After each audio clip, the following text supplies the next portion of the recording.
मुख्याधिकाऱ्यांच्या आक्षेपार्ह ध्वनिफीतीवरून कुरुंदवाडमध्ये तणाव. मुख्याधिकारी कार्यालयीन अधीक्षक यांच्या संभाषणाची ध्वनिफीत व्हायरल. कुरुंदवाड नगर परिषदेचे प्रशासक तथा मुख्याधिकारी आशिष चव्हाण व कार्यालयीन अधीक्षक यांच्यातील नागरिकांविषयीची वादग्रस्त ऑडिओ क्लिप सोशल मीडियावर व्हायरल झाल्याने कुरुंदवाडचे नागरिक संतप्त झाले आहेत.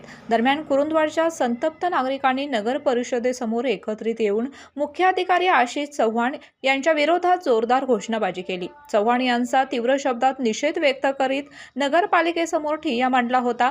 नगर परिषदेच्या समोर मुख्याधिकारी यांच्या विरोधात नागरिकांचा मोठा आक्रोश होता. मुख्याधिकारी यांच्या ऑडिओ क्लिपमध्ये शहरवासियांना अपमानित केल्यामुळे त्यांच्यावर तात्काळ कायदेशीर कारवाई करावी, अन्यथा तीव्र स्वरूपाचे आंदोलन करू असा इशारा देणारे निवेदन कुरुंदवाड पोलीस ठाण्याचे सहाय्यक पोलीस निरीक्षक रविराज फडणीस यांना नागरिकांच्या वतीने देण्यात आले.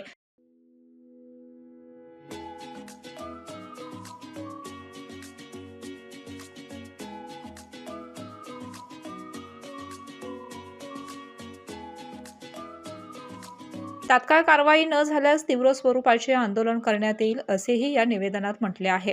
यावेळी सहाय्यक पोलीस निरीक्षक फडणीस यांनी वरिष्ठांचे मार्गदर्शन घेऊन योग्य ती कारवाई केली जाईल असे त्यांनी सांगितले. यावेळी कुरुंदवाड पोलिसांनी संतप्त जमावाला शांत केले. नगर परिषदेच्या समोर मुख्याधिकारी यांच्या विरोधात नागरिकांचा मोठा आक्रोश होता.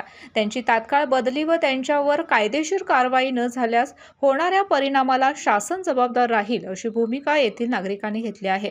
या प्रसंगी कुरुंदवाडचे माजी नगराध्यक्ष दादासाहेब पाटील, शिवसेना ठाकरे गटाचे जिल्हाप्रमुख वैभव उगळे, शिवसेना शहराध्यक्ष बाबासाहेब सावगावे, माजी शिवसेना शहराध्यक्ष राजू आवळे, माजी उपनगराध्यक्ष प्राध्यापक सुनील चव्हाण, राष्ट्रवादीचे अभिजित पवार, दलित सेनेचे सुनील कुरुंदवाडे, राष्ट्रवादी शहर अध्यक्ष तानाजी आलासे, माजी नगराध्यक्ष दयानंद मालवेकर, माजी नगरसेवक दीपक प्रोमाजे, प्रफुल्ल पाटील, जय कडाळे, राजू बेले, हर्षद बागवान, सिकंदर सारवान, आयुब पट्टेकरी, स्वाभिमानीचे किरण गावडे, उमेश कर्नाळे, रघु नाईक, पिंटू नरके यांनी मनोगतात तीव्र संताप व्यक्त केला. केके न्यूज साठी प्रतिनिधी कुणाल कांबळे.